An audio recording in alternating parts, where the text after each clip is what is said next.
নমস্কার বন্ধুরা, welcome back to my channel. আশা করি তোমরা সকলেই ভালো আছো, আমিও বেশ ভালো আছি। আরও একটি নতুন ভিডিও নিয়ে হাজির হলাম। এখন সময় সন্ধে ওই 6:30 মতো বাজে। ফ্লিপকার্টের গ্রসারি অর্ডার দেওয়ার সময় বাদামগুলো অর্ডার দিয়েছিলাম। যখন খাবার ইচ্ছা হয় টাটকা টাটকা একটু লবণ দিয়ে ভেজে নিই।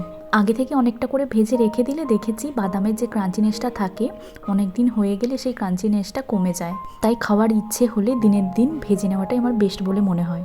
আজকে একটু বেশি করে ভেজে নিলাম, তার কারণ হচ্ছে ইনস্ট্যান্ট ধোসা বানাবো আর তার সঙ্গেই বাদামের চাটনি, তাই একটু বেশি করেই বানিয়ে নিলাম। এই যে প্রেশার কুকারে 3টে মতো আলু কেটে ধুয়ে পরিষ্কার করে পরিমাণ মতো জল আর লবণ দিয়ে সিদ্ধ হতে দিয়েছি।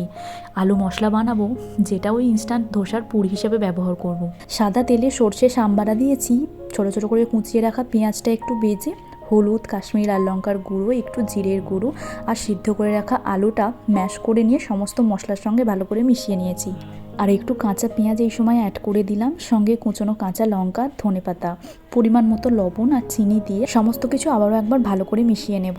এই আলু মশলাটার মধ্যে একটু আদা রসুন পেস্টও দেওয়া যেতে পারে, তবে আজকে আমি একদম ইনস্ট্যান্ট বানাচ্ছি আর সেরকম বেশি ঝামেলা করিনি, সিম্পলি আলু মশলাটা বানিয়ে নিয়েছি। আলু মশলাটা তো হয়ে গেছে, নামিয়ে রেখেছি।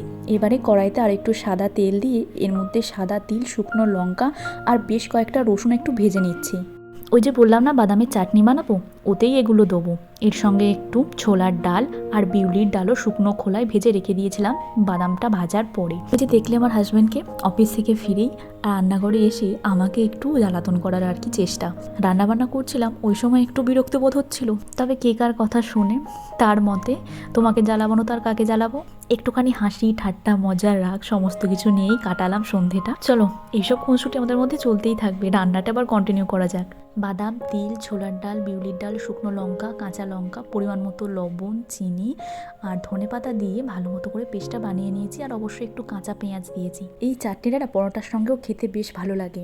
একটু টমেটো থাকলে টমেটোটাও একটু সর্ষের তেল দিয়ে বা যে কোনো তেল দিয়ে ভেজে নিতে পারো, রোস্ট মতো করে নিতে পারো, সেটাও এই পেস্টে দিলে ভালো লাগবে। তো আমার কাছে টমেটো ছিল না, লেবুটা ছিল, ওই জন্য একটু টকের জন্য লেবুটা আমি ব্যবহার করেছি। এবার পেস্টটা বানানোর পরে লবণ চিনিটা ঠিকঠাক আছে কিনা দেখে নেবে, ব্যাস তাহলেই তৈরি ইনস্ট্যান্ট ধোসার সঙ্গে খাবার জন্য সুন্দর একটা চাটনির রেসিপি। আর একটু সাদা তিলে শুকনো লঙ্কা, সর্ষে, পেঁয়াজ, কাঁচা লঙ্কা ভেজে এই সাম্বারাটা এই চাটনির মধ্যে দিয়ে দিলাম। এই সাম্বারটা দেওয়ার ফলে চাটনিটার টেস্টটা কিন্তু আরও বেশি বেড়ে যাবে। আলু মশলাটা তো ইনস্ট্যান্ট ধোসার পুর হিসেবে ব্যবহার করবো বলে আগে থেকেই বানিয়ে রেখে দিয়েছিলাম। চলো কীভাবে ইনস্ট্যান্ট ধোসার ব্যাটারটা বানাই সেটা তোমাদের সঙ্গে বলে দিই। আজকে আমি গ্রিন মুগ কড়াই আর সুজি দিয়ে ইনস্ট্যান্ট ধোসাটা বানাচ্ছি। তার জন্য মুগ কড়াইটা দুপুরের দিকে ভিজিয়ে রেখে দিয়েছিলাম। এই যে কাপটা দেখছো, কাপে হাফ কাপ মতো সুজি নিয়েছি, সঙ্গে দুটো কাঁচা লঙ্কা, আদা আর পরিমাণ মতো জল আর লবণ দিয়ে স্মুথ একটা পেস্ট বানিয়ে নেব। ব্যাটারের কনসিস্টেন্সিটা একটু গাঢ় রয়েছে, ওই জন্য অল্প পরিমাণে জল অ্যাড করে ব্যাটারটা একটু পাতলা করে নিয়েছি। এই গ্রিন মুগ কড়াই দিয়ে বানানো ইনস্ট্যান্ট ধোসাটিতে একটু পালং শাকও যোগ করতে পারো। একদম হাই প্রোটিন একটা সকালের ব্রেকফাস্টও হয়ে যেতে পারে, কিন্তু সকালের জন্য একটা ভীষণ হেলদি ব্রেকফাস্টের রেসিপি হতে পারে এটা। আর ধোসা খাবার হঠাৎ ইচ্ছা হলে ইনস্ট্যান্ট এইভাবে বানিয়ে নিতে পারো। যেহেতু বেশিরভাগটাই ডাল এবং সুজিও রয়েছে এর মধ্যে, তাই সকালের দিকে বা যে কোনো সময়তে বানালে বেশ খানিকক্ষণ কিন্তু পেট ভরিয়ে রাখবে এই ধরনের ধোসা। মিক্সিটা ধুয়ে ওর জলটাই এই ব্যাটারটার মধ্যে একটু অ্যাড করে কনসিস্টেন্সিটা ঠিক করে নিলাম। রোজ রাতের ডিনারে রুটি করতে মন না চাইলে মুখের স্বাদ বদলাতে কিন্তু এরকম ইনস্ট্যান্ট ধোসা বানিয়ে দেখতে পারো। খেতে তো বেশ ভালো হয়েছিল, তার সঙ্গে তো এই চাটনির রেসিপিটা তোমাদের সঙ্গে শেয়ার করলামই। খুব একটা সময় বেশি লাগে না, ঝটপট হয়েও যাবে। বাড়ির বাচ্চা থেকে বড় সকলেই পছন্দ করবে এই ধরনের একটা ডিনার বা সকালের জলখাবারে হলেও মন্দ হবে না। এইদিকে ব্যাটারটা গুলতে গুলতে আগেই আমি তাওয়াটা বসিয়ে দিয়েছিলাম গ্যাসের ওভেনে। ভালো করে তাওয়াটা গরম করে ননস্টিকের তাওয়া নিয়েছি। এবার তাওয়াটা গরম হয়ে গেলে একটু জলের ছিটা দিয়ে গ্যাসের ফ্লেমটা লোয়ে রেখে দিয়েছি।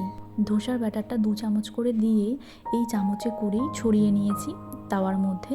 তারপর একটু তেল ব্রাশ করে নিয়েছি আর আলুর পুর যেটা বানিয়ে রেখেছিলাম, আলুর মশলাটা, সেটা এই ধোসার ভিতরে দিয়েছি। 5 থেকে 7 মিনিট পর ধোসাটা হয়ে গেলে রোল করে এটাকে নামিয়ে নিয়েছি। আচ্ছা, যখন তাওয়াতে হাতাটা দিয়ে ছড়াবে এই সময় হাতের স্পিডটা একটু বেশি রাখবে, তাহলে দেখবি চাটুতে লেগে যাওয়ার সম্ভাবনাটা একটু কম।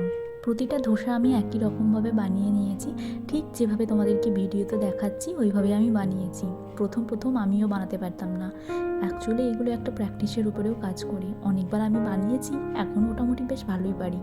গোলা রুটি বা ধোসা করতে গেলে এখন আর কোনো রকমভাবেই অসুবিধা হয় না, কিন্তু প্রথম প্রথম যখন করতাম সে যে কী অবস্থা হয়েছে, প্রায় প্রতিটা ধোসার ব্যাটারি করতে গেলে আমার নষ্ট হয়েইছে। তবে ওই কথাই আছে না, মনের ইচ্ছা শক্তি আর মনের জোর থাকলে সমস্ত কিছুই করা সম্ভব। প্রথম প্রথম করতে গিয়ে অসুবিধার সম্মুখীন হলেও পরে সেটা শুধরে গেছে বারবার প্র্যাকটিসের পরে। যাই হোক, সমস্ত ধোসা তো খুব সুন্দরভাবেই হয়ে গেছে সেগুলো। এবার একটু বাদাম যে ভেজে রেখেছিলাম, ভাবলাম যেহেতু আছে সেই বাদামে একটুখানি চাট বানিয়ে নিই। গাজর আর পেঁয়াজ, কাঁচা লঙ্কা কুচিয়ে নিয়েছিলাম, অল্প একটু ভাজা জিরের গুঁড়ো, বিট লবণ আর সাধারণ লবণ যেটা আমরা ঘরে ডেলি ইউজ করি, আর একটু লেবুর রস মিশিয়েছি। এবারে রাতের সমস্ত কাজ সেরে রান্নাঘরটা একটু গুছিয়ে রাখলাম। ভিডিওটি এখানেই শেষ করলাম। দেখা হচ্ছে পরে নতুন কোনো ভিডিওয়। ভালো লাগলে চ্যানেলটি সাবস্ক্রাইব করে দিও।